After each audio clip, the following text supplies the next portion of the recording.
Welcome back to Nebraska's Devaney Sports Center, site of the 2003 NCAA Women's Gymnastics Championships. Let's check in with Darren Horton. Well, doctors say Teresa Kulikowski has a sublexed right shoulder, basically a dislocation of her right shoulder. So the 14-time All-American's career comes to an end with an injury. She had fought so many injuries throughout the regular season with a dislocated rib, and she had a broken finger. And what a sad way for this three-time NCAA champion to end her career. Darren, thank you. And Teresa, one of those gymnasts with an injury-plagued career who you just wondered if she didn't get hurt, how decorated a gymnast could she have been? Let's take a look at rotation number 3. Alabama on the vault, UCLA on bars, Nebraska on beam, Michigan on floor, Georgia and Utah with buys. UCLA coach Valerie Condos Field, Ms. Val as her gymnasts call her, has taken UCLA to its only 3 national titles, and she is stacked this year on bars. Jamie Dancher and freshman Kate Richardson sharing the national bars title. Jamie showing great difficulty, both of them earning a 9.9, and her teammate Kate having an immediate impact, something her veteran teammate has embraced.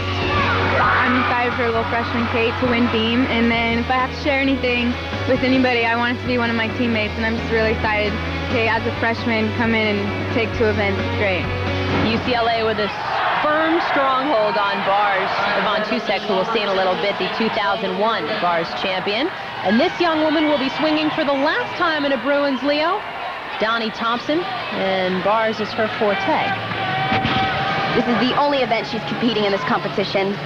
Starts right off, getting ready for her release move.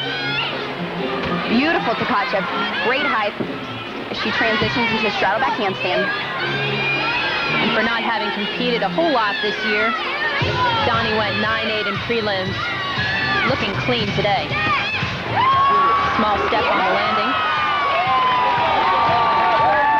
Doni's story pretty well known. She was burnt out and left the sport for 3 years before becoming an All-American as a high school diver and then coming back. And a 9.825 for Doni and the Bruins. Let's pick up A.J. Lamb now in progress on beam for Nebraska. She is so solid on this event, starting with that gym series. You just can't say enough about her form on every single event. Her flexibility, very nice, switch side, down to the beam as she back hip circles, all the way through to her feet. You can see beautiful toe point.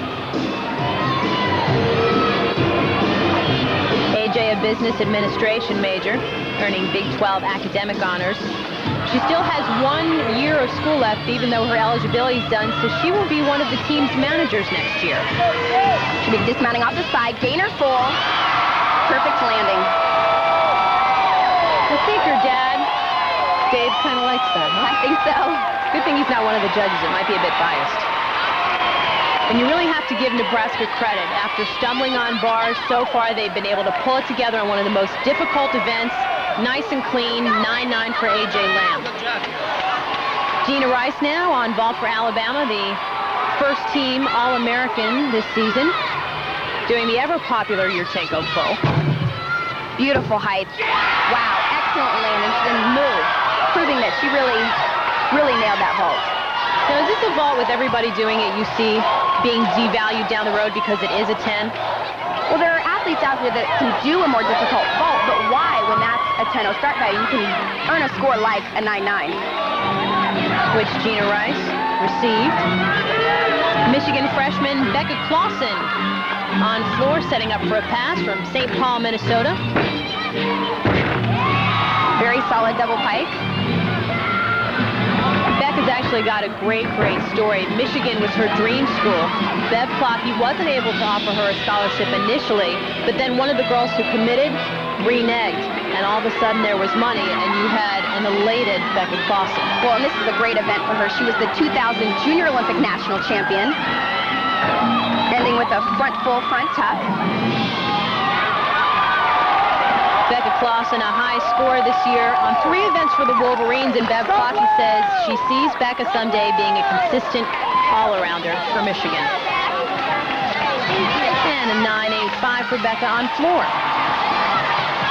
Next up on vault for Alabama, Alexis Brion, sophomore from Virginia Beach, and Alexis has a surprise visitor at this meet. Her father, Dan, surprised her, coming all the way from Pearl Harbor. He's an executive officer of a nuclear submarine there.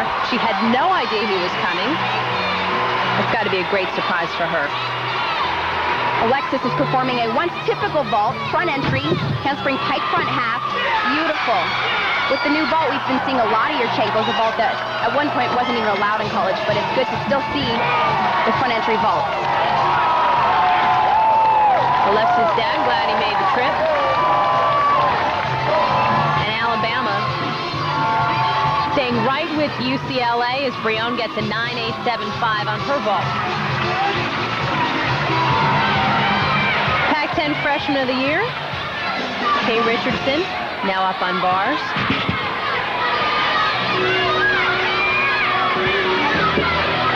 Again, beautiful form, giant full, right into Tkachev. Oh, it looked like she had her hands over the bar. I don't know what happened there. It looked like her wrists actually hit before her hands did. You can see right here, over the bar, just not quite enough grip on the bar to hold on. That's not something you're going to see very often from Kay Richardson, consistent performer for the Bruins. But once again, the bar's wreaking havoc with teams, and UCLA now under the gun. They've opened the door for teams like Nebraska, Georgia, Alabama to get right back in this thing. Very nice double out, holding on to the landings. A good comeback after suffering a very rare fall for Kay Richardson. One more look. Again, great height on the Tkachev, and you can see she actually didn't quite extend her arms enough, and again, not having a good enough grip. So now is UCLA in trouble, the top-ranked team in the land, as we look at Kay Richardson and a 9.2. Still plenty more to come. Can Jamie Dancher dig UCLA out of its hole on bars? All-around champion Rochelle Simpson takes to the beam, and Super Frosh Ashley Miles on vault for Alabama when we come back.